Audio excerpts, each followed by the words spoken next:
ഇന്നത്തെ വീഡിയോ ഒരു outdoor garden ടൂറാണ്. വീട്ടിലുള്ള മുഴുവൻ ചെടികളെയും കാണിക്കുമെന്ന് പലരും കമൻറ്റിലുള്ള പല പ്രാവശ്യം ചോദിച്ചിട്ടുണ്ട്.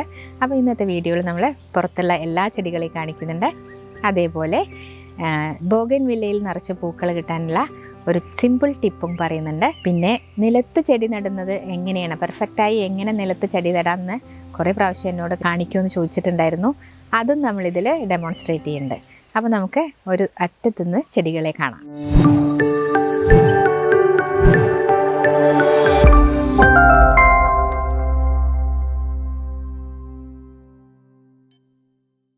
പ്ലാന്റർ ബോക്സിൻ്റെ ഏറ്റവും അറ്റത്ത് വെച്ചിട്ടുള്ളത് ഫിലഡെൻഡ്രോൺ ബേൾമാക്സ് ആണ്. അത് നല്ല ബുഷിയായിട്ടുണ്ട്.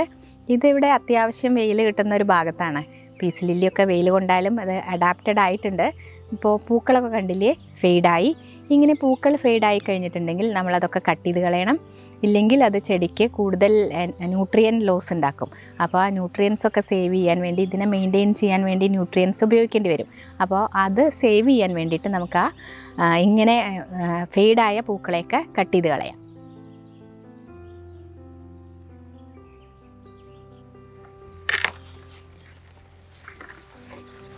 ഈ പീസ് ലില്ലി കണ്ടോ, നല്ല ബുഷിയായിട്ടുണ്ട്. ഇത് അത്യാവശ്യം വെയിൽ കൊള്ളുകൊണ്ടാണ് ഇതിന് ഇലകൾ കണ്ടോ ഒരു പെയിൽ യെല്ലോ വന്നിട്ടില്ലേ, അത് വെയിലിൻ്റെ സ്ട്രെസ്സാണ്. എന്നാലും ഇത് അഡാപ്റ്റഡ് ആയിട്ടോ, വെയിലത്തേക്ക് അഡാപ്റ്റഡ് ആയി. അപ്പോൾ അങ്ങനെ ചെടികൾ നമ്മൾ പതുക്കെ പതുക്കെ അത് മഴക്കാലത്ത് വെച്ചിട്ട് വെയിൽ കുറേശ്ശെ, ഇവിടെ മരങ്ങളുടെ ഷെയ്ഡൊക്കെ ഉണ്ടായിരുന്നു. ഇപ്പോൾ അത്യാവശ്യം വെയിൽ കൊള്ളുന്നുണ്ട്. ഈ സണ്ണ് സ്ലാൻഡിങ് ആയി വന്നിട്ട് സൺലൈറ്റ് ഇവിടെ അത്യാവശ്യം കിട്ടുന്നുണ്ട്. അത് കാരണം കൊണ്ടാണ് ഈ അടിഭാഗത്തൊക്കെ കണ്ടോ ഈ മഞ്ഞ നിറം. അപ്പോൾ ഏത് ചെടികളുടെയും മെയിൻ്റനൻസ് നമ്മൾ ശ്രദ്ധിക്കാനുള്ളത് കേടായ ലീവ്സ്, അതേപോലെ ഫെയ്ഡായ ഫ്ലവേഴ്സ്, അതൊക്കെ അപ്പോൾ കട്ട് ചെയ്ത് കൊടുക്കണം. അപ്പോഴാണ് ചെടി ഹെൽത്തി ആയിട്ടിരിക്കുള്ളൂ. ഇനി അടുത്ത സെക്ഷനിൽ ഡിഫൻബാക്കിയ ഉണ്ട്, അതേപോലെ കലാത്തിയുണ്ട്. അങ്ങനത്തെ ചെടികളൊക്കെ ഇതൊക്കെയും വെയിലത്തേക്ക് അഡ്ജസ്റ്റ് ചെയ്ത് വന്നിട്ടുണ്ട്. ഈ നല്ല വെയിലും ഏപ്രിൽ മാർച്ചൊക്കെ ആകുമ്പോൾ എന്താവും സ്ഥിതി എന്നുള്ളത് അറിയില്ല. ഇപ്പോൾ അത് അഡ്ജസ്റ്റായി നിൽക്കുന്നുണ്ട്, അത് കാണാം. ഈ കലാത്തിയ കണ്ടോ, ഇത് നല്ല ചട്ടിയിൽ ഇങ്ങനെ ഒരു ഹെൽത്തി അല്ലാണ്ട് ഇരിക്കുകയായിരുന്നു. ഇത് നിലത്ത് നട്ടപ്പോൾ കണ്ടോ നല്ല ഭംഗിയായിട്ടുണ്ട്. വെയിൽ കുറച്ച് കൊണ്ടാലും സൈഡിൽ കൂടെയൊക്കെ കുറേശ്ശെ ഒരു ബേണൊക്കെ വന്നാലും പുതിയ ലീവ്സ് ഹെൽത്തി ആയിട്ട് വരുന്നുണ്ട്. ഇതിൽ 2 ടൈപ്പ് കലാത്തിയ ഉണ്ട് കണ്ടോ, നല്ല ഭംഗിയായിട്ടിരിക്കുന്നുണ്ട്. അതിൻ്റെ ഇടയിൽ ഡിഫൻബാക്കിയ ഉണ്ട്, അഗ്ലോണിയം ഉണ്ട്. അങ്ങനെ എല്ലാം കൂടെ ഒരു മിക്സായിട്ട് വെച്ചിരിക്കുകയാണ്, ഡിഫൻബാക്കിയയും അഗ്ലോണിമയും കൂടെ. ഇവിടുത്തെ ഡിഫൻബാക്കിയയുടെ ഇടയിൽ കൂടെ കണ്ടോ ഈ കലാത്തിയുണ്ട്. കലാത്തിയയ്ക്ക് ഈ ഷെയ്ഡ് മതി തോന്നുന്നു, എന്തായാലും ഹെൽത്തിയായി നിൽക്കുന്നുണ്ട്. അടുത്ത സെക്ഷൻ സിങ്കോണിയത്തിൻ്റെയാണ്. ഈ ഒരു സെക്ഷൻ മൊത്തം സിങ്കോണിയാണ്. സിങ്കോണിയൊക്കെ ക്ലൈംബ് ചെയ്ത് മതിലിന് മുകളിലേക്ക് എത്തിയിട്ടുണ്ട്. അത് നല്ല ബുഷിയായിട്ട് തന്നെയാണ് നിൽക്കുന്നത്. അതിൻ്റെ ഇടയിൽ ഇവിടെ റൂബി ഗ്രാസ് ഉണ്ട്. അത് ഇതിൻ്റെ ഇടയിൽ അങ്ങനെ അത്ര ഹെൽത്തി ആയിട്ടല്ല നിൽക്കുന്നത്. അത് ഫ്ലവർ വന്ന ഭാഗമൊക്കെ നമുക്ക് കട്ട് ചെയ്ത് കളയണം. അതങ്ങനെ ഒരു കോൺട്രാസ്റ്റ് കളർ കിട്ടാൻ വേണ്ടിയിട്ട് ഞാൻ അതിൻ്റെ ഇടയിൽ വെച്ചതാണ്. പക്ഷേ ആ സിങ്കോണിയം അതിൻ്റെ അധികം ന്യൂട്രിയൻസ് ഒന്നും കൊടുക്കുന്നില്ല തോന്നുന്നുണ്ട്. സിങ്കോണിയം കുറച്ച് വൈൽഡായിട്ട് വളരുന്ന പ്ലാന്റ് ആണല്ലോ. അപ്പോൾ ഇതിന് വേണ്ടത്ര ന്യൂട്രിയൻസ് കിട്ടാഞ്ഞിട്ടാണ് തോന്നുന്നു ഇതത്ര ഹെൽത്തി അല്ല. അടുത്ത സെക്ഷനിൽ ചൈനീസ് വയലറ്റ് ഉണ്ട്. അതേപോലെ സിങ്കോണിയത്തിൻ്റെ പിങ്ക് വെറൈറ്റീസും വൈറ്റ് വെറൈറ്റീസും കൂടെ മിക്സ് ചെയ്തിട്ടാണ് വെച്ചിട്ടുള്ളത്. ഈ ചൈനീസ് വയലറ്റ് അതിങ്ങനെ ഒരു ഹാങ് ചെയ്ത പോലെയാണ് വളരുന്നത്, അതുകൊണ്ട് താഴേക്ക് തൂങ്ങിയാണ് നിൽക്കുന്നത്. അപ്പോൾ അതിന് നമുക്ക് പ്രത്യേക ഒരു സ്പേസ് കൊടുക്കാവും നല്ലത്. ഇവിടെ നിന്ന് അതിനെ കട്ട് ചെയ്ത് മാറ്റി വേറെ സ്ഥലത്തേക്ക് നടാൻ എനിക്കൊരു പ്ലാൻ ഉണ്ട്. അത് പിന്നെ വേറൊരു വീഡിയോയിൽ കാണിക്കാം. ഇനി 4ാമത്തെ പ്ലാന്റർ ബോക്സിൽ സെറ്റ് ചെയ്തിട്ടുള്ളത് പെൻഡാനസ് പ്ലാന്റാണ്. ഇത് വളരെ ഈസി ആയിട്ട് കെയർ ചെയ്യാൻ പറ്റിയൊരു പ്ലാന്റാണ്. ഇത് ഫുൾ സണ്ണിലും അഡാപ്റ്റ് ചെയ്യും, അതേപോലെ പാർഷ്യൽ ഷെയ്ഡിലും പറ്റും. അതിൻ്റെ 2 അറ്റത്തും ഓരോ കോർഡിലൈൻ പ്ലാന്റ്സും വെച്ചിട്ടുണ്ട്. അപ്പോൾ ആ കളർ കോമ്പിനേഷൻ നല്ല ഭംഗിയാണ്, ബ്രൗണും യെല്ലോയും കൂടെ ഉള്ളത്. അപ്പോൾ നമ്മുടെ ഈ പ്ലാന്റർ ബോക്സിലുള്ള സെറ്റിങ്സ് കഴിഞ്ഞു. ആ അറ്റം മുതൽ ഈ അറ്റം വരെ പല വിധത്തിലുള്ള ചെടികളാണ് വെച്ചിട്ടുള്ളത്. അത് നമുക്ക് ഒന്നിച്ചൊന്ന് കാണാം. ഇനി ഓപ്പോസിറ്റ് സൈഡിൽ വരുന്നത് ഒരു കോർണറിൽ ഒരു ട്രോപ്പിക്കൽ ഗാർഡൻ പോലെ സെറ്റ് ചെയ്തിട്ടുണ്ട്. അരീക്ക പാമിൻ്റെ ചുവട്ടിൽ പല ടൈപ്പ് ചെടികൾ സെറ്റ് ചെയ്തിട്ടുണ്ട്. ഷെയ്ഡ് ലവിങ് ആയിട്ടുള്ള ചെടികളെ സെറ്റ് ചെയ്തിട്ടുണ്ട്. അത് നല്ലൊരു കൂട്ടായിട്ട് അവിടെ ഇരിക്കുന്നുണ്ട്. അത് കഴിഞ്ഞാൽ പിന്നെ പെരിനിയൽ പീനട്ട് പ്ലാന്റ് ആണ്. ആ നിലത്ത് മുഴുവൻ അങ്ങനെ പെരിനിയൽ പീനട്ട് പ്ലാന്റ് വെച്ചിട്ടുണ്ട്.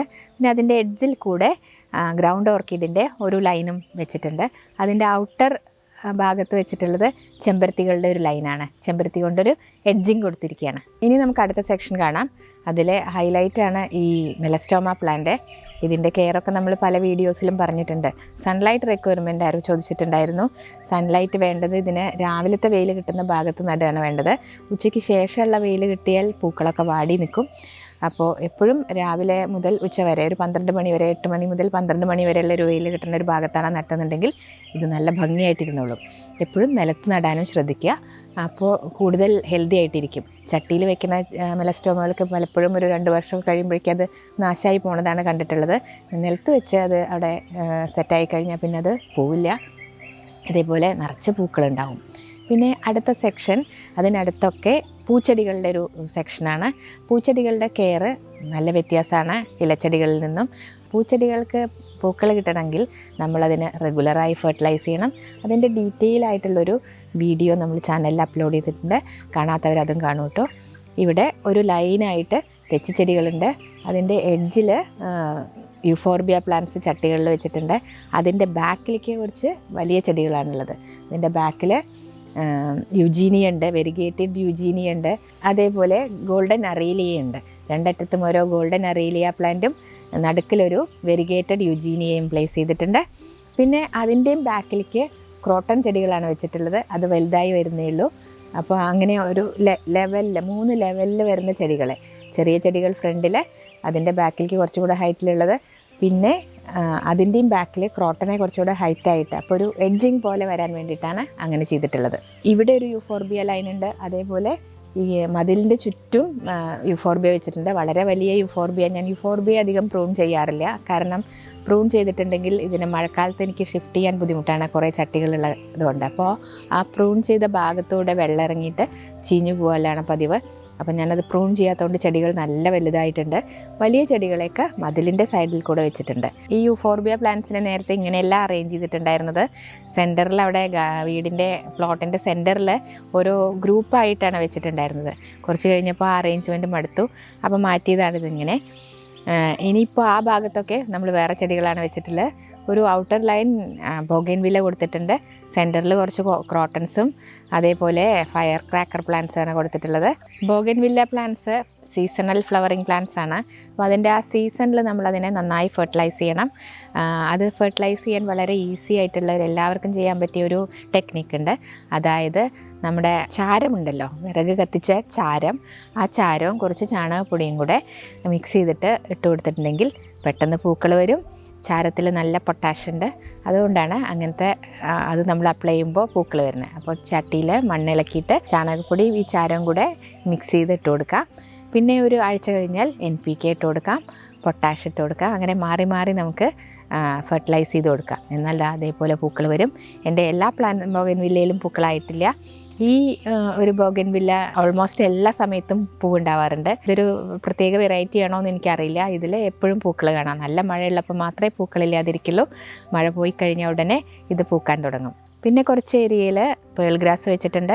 ഇതിവിടെ ഭയങ്കര വെയിലായിട്ട് പേൾ ഗ്രാസ് അത്ര ഭംഗിയായിട്ടല്ല നിൽക്കുന്നത്. പേൾ ഗ്രാസ് കുറച്ച് ഷെയ്ഡുള്ള ഭാഗത്താണ് നല്ല ഭംഗിയായിട്ട് നിൽക്കുന്നത്. അതേപോലെ അതിൻ്റെ സെൻറ്ററിൽ 2 വാട്ടർ ലില്ലി പ്ലാന്റ്സിൻ്റെ പോട്ടും വെച്ചിട്ടുണ്ട്. ഒന്ന് പിങ്ക് ആണ്, പിങ്ക് നൈറ്റ് ബ്ലൂമിങ് ആണ്, അതിലിപ്പോൾ പൂക്കളില്ല. അതേപോലെ ലൈറ്റ് വയലറ്റ്, അതിലെന്നും പൂക്കളുണ്ടാവും, അത് ഡേ ബ്ലൂമിങ് ആണ്. അതിൻ്റെ രണ്ടിൻ്റെയും സെൻറ്ററിൽ വലിയൊരു മണ്ണിൻ്റെ പാത്രം വെച്ചിട്ടുണ്ട്. അതിൻ്റെ മുകളിലൊരു ചൈനീസ് ക്രോട്ടനും സെറ്റ് ചെയ്തിട്ടുണ്ട്. ഇനി ഇവിടെ ഈ കോർണറിൽ കുറച്ച് വലുതാവുന്ന ചെടികളാണ് വെച്ചിട്ടുള്ളത്. ഒരു പ്ലുമേറിയ പ്ലാന്റിനെ വെച്ചിട്ടുണ്ട്, വൈറ്റ് ഫ്ലവർ ഉണ്ടാവുന്ന പ്ലുമേറിയ. അതേപോലെ കലാത്തിയ ലൂട്ടിയും ചേഞ്ചിങ് റോസും കൂടെ അടുത്തടുത്ത് വെച്ചിട്ടുണ്ട്. കലാത്തിയ ലൂട്ടിയയ്ക്ക് കുറച്ചൊരു ഷെയ്ഡ് കിട്ടിക്കോട്ടെ എന്ന് വിചാരിച്ചിട്ട് അതിനടുത്താണ് ചേഞ്ചിങ് റോസിനെ വെച്ചിട്ടുള്ളത്. ചേഞ്ചിങ് റോസ് അത്യാവശ്യം വലിയ മരമായിട്ടുണ്ട്, അതുപോലെ എപ്പോഴും പൂക്കളുണ്ടാവും. അതിനടുത്ത് ഇവിടെ ചട്ടിയിൽ ലോറോ പെറ്റലം എന്ന് പറഞ്ഞിട്ടുള്ളൊരു പ്ലാന്റ് വെച്ചിട്ടുണ്ട്. അതിൻ്റെ ലീവ്സ് കാണാൻ നല്ല ഭംഗിയാണ്, നല്ല ഡാർക്ക് പർപ്പിൾ ലീവ്സാണ്. അതിലൊരു മജന്ത ഫ്ലവറും ഉണ്ടാവും. ഇപ്പോൾ ഫ്ലവറൊന്നുമില്ല, ഫ്ലവർ ഉണ്ടാവുമ്പോൾ അത് കാണിക്കാം. ഇതിൽ നല്ല ഡാർക്ക് മജന്ത ഫ്ലവറും ഡാർക്ക് പർപ്പിളും കൂടെ നല്ലൊരു ഭംഗിയാണ് അത് കാണാൻ. പിന്നെ അതങ്ങനെ ഈ സൈഡ് അങ്ങനെ പോയിട്ട് കാർ പോർച്ചിൻ്റെ 2 സൈഡിലും നമ്മൾ ചെടികൾ അറേഞ്ച് ചെയ്തിട്ടുണ്ട്. കാർ പോർച്ചിൻ്റെ ഒരു സൈഡിൽ ഗ്രൗണ്ട് ഓർക്കിഡ്സും അടുത്ത സൈഡിൽ അധികം വെയിൽ വേണ്ടാത്ത ചെടികളുമാണ്. എഗ്ലോണിമ, കലാത്തിയ പോലെയുള്ള പ്ലാന്റ്സ് ആണ്. പിന്നെ വീടിൻ്റെ സൈഡിൽ കൂടെ അഡീനിയം പ്ലാന്റ്സ് ആണ് ഇപ്പോൾ വെച്ചിട്ടുള്ളത്. അത് അവിടുന്ന് മാറ്റണം, നല്ല വെയിൽ കിട്ടുന്ന സ്ഥലത്തേക്ക് ആക്കണം. അതിനെ പ്രൂൺ ചെയ്ത് ഫെർട്ടിലൈസ് ചെയ്താലാണ് ഇനി അതിൽ നിറച്ച് പൂക്കൾ വരിക. ഇപ്പോൾ അത് അധികം വെയിലില്ലാത്ത സ്ഥലത്താണ്, ഈവനിങ് ആയിട്ടുള്ള വെയിൽ മാത്രമേ അതിന് കിട്ടുള്ളൂ. ഇനി അവിടെ നിന്ന് അതിനെ ഷിഫ്റ്റ് ചെയ്യണം നമുക്ക്. ഇനി നിലത്ത് നടുന്ന ചെടികൾ ഹെൽത്തി ആയി വളരാൻ എന്താണ് ചെയ്യേണ്ടതെന്ന് നമുക്ക് നോക്കാം. അതിന് നമുക്ക് ആദ്യം വേണ്ടത് കുറച്ച് വലിയൊരു കുഴി ഉണ്ടാക്കുകയാണ്. ആ കുഴി എടുത്തതിൽ നമുക്ക് ചാണകപ്പൊടി ഫില്ല് ചെയ്യാം. ഒരു പകുതി വരെ ചാണകപ്പൊടി ഫില്ല് ചെയ്യാം. അതിൻ്റെ മുകളിൽ കുറച്ച് മണ്ണിട്ടിട്ട് നമ്മൾ ചെടി വയ്ക്കും. എന്നിട്ട് നന്നായി നനച്ച് കൊടുക്കുക. ഒരു 2 ആഴ്ച കഴിഞ്ഞാൽ അതിന് നമുക്ക് കുറച്ച് NPK കൊടുക്കാം. ചെടി നല്ലപോലെ വളരാൻ നൈട്രജൻ ധാരാളം വേണം. ചാണകപ്പൊടിയിൽ നിന്ന് ധാരാളം നൈട്രജൻ ഉണ്ട്, നൈട്രജൻ കിട്ടും. NPKയിലും നൈട്രജൻ ഉണ്ട്. ഞാനിവിടെ നട്ട് കാണിക്കുന്ന ചെടി ഒരു വള്ളിച്ചെടിയാണ്. അതിനെ നമുക്ക് ഈ പ്ലുമേരിയയുടെ മുകളിലേക്ക് പടർത്താം. അതിൻ്റെ മുകളിൽ അതിങ്ങനെ തൂങ്ങി മാല ബൾബ് പോലെ ഇങ്ങനെ പൂക്കളുണ്ടായി നിൽക്കുന്നത് കാണാൻ നല്ല ഭംഗിയാണ്. ഇത് നോക്കൂ, ഇത് ബാക്ക് യാർഡിൽ പൂത്ത് നിൽക്കുന്നത് കണ്ടോ? ഇങ്ങനെ പൂക്കൾ വരും, ഇത്രയും നിറച്ച് പൂക്കൾ വരും. അപ്പോൾ ഇതിങ്ങനെ വള്ളികൾ തൂങ്ങി ഇതിൽ പൂക്കളുണ്ടായാൽ നല്ല ഭംഗിയാവും എന്ന് വിചാരിച്ചാണ് ഇതിൻ്റെ ചോട്ടിൽ നടന്നത്. ഇനിയിപ്പോൾ അത് അതിൻ്റെ ടോപ്പിൽ ചുറ്റി പണിഞ്ഞ് ഭംഗി പോവുകയാണോന്ന് അറിയില്ല. അപ്പോൾ നമുക്കതിനെ അവിടെ നിന്ന് മാറ്റി വേറെ എവിടേക്കെങ്കിലും നടാം. ഇപ്പം ഞാനിത് ഇതിൻ്റെ ചോട്ടിൽ നടാൻ കാരണം ഇതിലേക്ക് ക്ലൈംബ് ചെയ്ത് പോയി ഓരോ ബ്രാഞ്ചിൽ നിന്നും തൂങ്ങി വന്നാൽ അതിലൊക്കെ നിറയെ പൂക്കളാവുമ്പോൾ അത് കാണാൻ നല്ല ഭംഗിയായിരിക്കും. അങ്ങനെ വ്യാമോഹിച്ചാണ് ഇപ്പോൾ ഇത് നടന്നത്.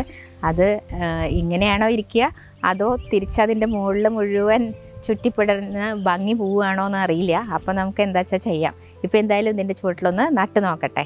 അപ്പോൾ ഔട്ട്ഡോർ ഗാർഡനിലത്തെ എല്ലാ ചെടികളെയും ഇപ്പോൾ നമ്മൾ കണ്ടിട്ടില്ല, കുറച്ചുകൂടെ ബാക്കിയുണ്ട്. അതും കൂടെ കാണിക്കുമ്പോഴേക്കും വീഡിയോ ഒരുപാട് ലെങ്തി ആവും തോന്നുന്നു. അപ്പോൾ നമുക്ക് തൽക്കാലം ഇവിടെ വെച്ച് നിർത്താം. ബാക്കിയുള്ളത് വേറൊരു വീഡിയോയിൽ കാണാം. ഈ വീഡിയോ നിങ്ങൾക്ക് യൂസ്ഫുള്ളായി എന്ന് വിചാരിക്കുന്നു. മറ്റൊരു വീഡിയോയുമായി വീണ്ടും കാണാം.